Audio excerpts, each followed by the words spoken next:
And there we have it, guys. The lineup is complete for this season's CAF Champions League semi-finals.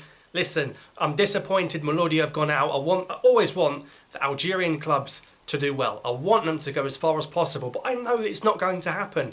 We do not have the quality, the players, or the experience in these big games. The group stage is fine. We get past the group stage, but when it matters, and we're playing the big sides from Egypt, from Morocco, from Tunisia, from South Africa, and back in the day, you know, Mazembe and all these sorts of teams, we just don't have the minerals or the nous to do anything. I never thought for 1 second that Maloudia were going to go through. I never did. It doesn't matter because they're playing Orlando Pirates. Whoever they were playing from that pot one, from those group winners, they would have been eliminated. When you are selling your best assets to other clubs in North Africa, what do you expect? These Maloudia players, they're on big wages, and they're not delivering.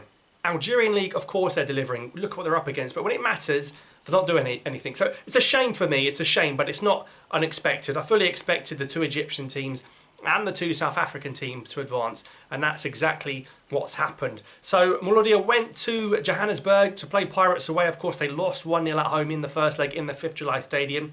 Away goals in Africa still count. They had to go there. They had to score a goal. That was, now from an Algerian point of view, a team that went there trying to score. There was no point defending because they had to score. And Maloudia didn't. They didn't. They never looked like threatening to me. I never felt like they were going to score. In the last few minutes, there's always fights and frustration and that grinter and that passion, and you see the yellow cards being dished out. But ultimately, never really any real goal threat, and the tie was done after the first leg. And Pirates have played Algerian opposition 4 times in this season's CAF Champions League. They've won 3, drawn 1, lost none. And that tells you everything you need to know. It's not a coincidence. They could play 100 times, they're not going to lose. So the Pirates advance, having not conceded a single goal over the 2 legs to the Algerian side. And this Pirates team looked very, very strong. I mean, forget about Maloudia. They haven't lost a game in the competition this season. And they're at the semi-final stage where they're going to face Pyramids, who are a relatively new opposition. They're not really this far. Usually it's Ahli and Zamalek from Egypt getting to the latter stages of this competition. But Pyramids FC, very much a new team on the block. You know, I'm likening it to a European example. It's a bit like Leipzig entering the frame from nowhere in Germany, you know, with a Red Bull investment and going far in the Champions League. It's kind of what's happening with Pyramids FC. And Pyramids, they did lose to Rabat 2-0, but winning the first leg 4-1, that was more than enough. In that one. So both semi-final legs will be Egyptian teams against South African teams. We could have the all-Egyptian final. We could have the all-South African final. It's going to be very, very exciting to see what happens.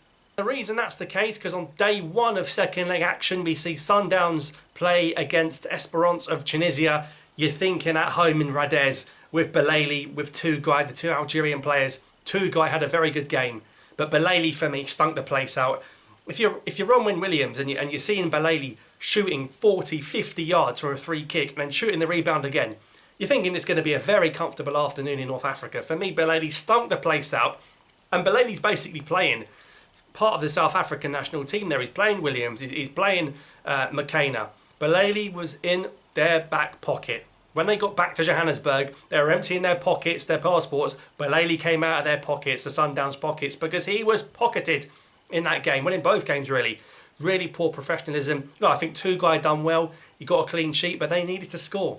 And again, Belaili's your best attacking player, and he's getting no goals, no assists in the quarter-final. Not good enough for me. So that's why you got not 1 but 2 South African sides advancing to the semi-finals as the Sundowns get the draw in Tunisia. Now, there was a nervy moment for the Sundowns.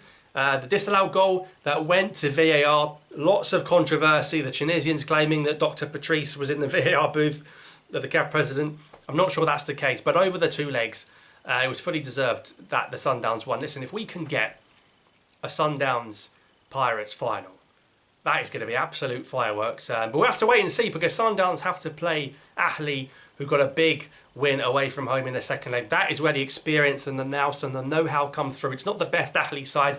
They're not going to win the league. Pyramids are going to win the league in Egypt. Ahli really struggling since they lost that intercontinental semi-final in Qatar, when Ahli were going to play Real Madrid and they bottled the penalty shootout twice. That has really still affected them, I think. But in this competition, Ahli, they win it all the time.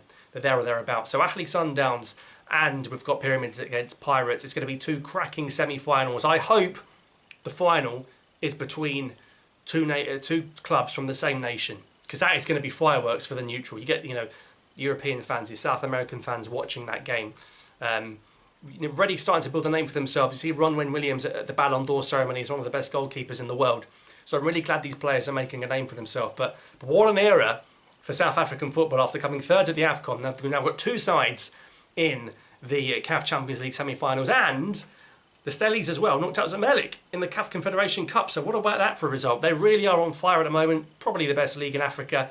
We'll wait and see how that materialises for South Africa when the AFCON comes around later in the year. And, of course, they've got the World Cup qualifiers where they're doing very well against Nigeria as well. So, who's going to win this CAF Champions League? Let me know your thoughts in the comments down below as the Pirates sail past MC Alger of Algeria.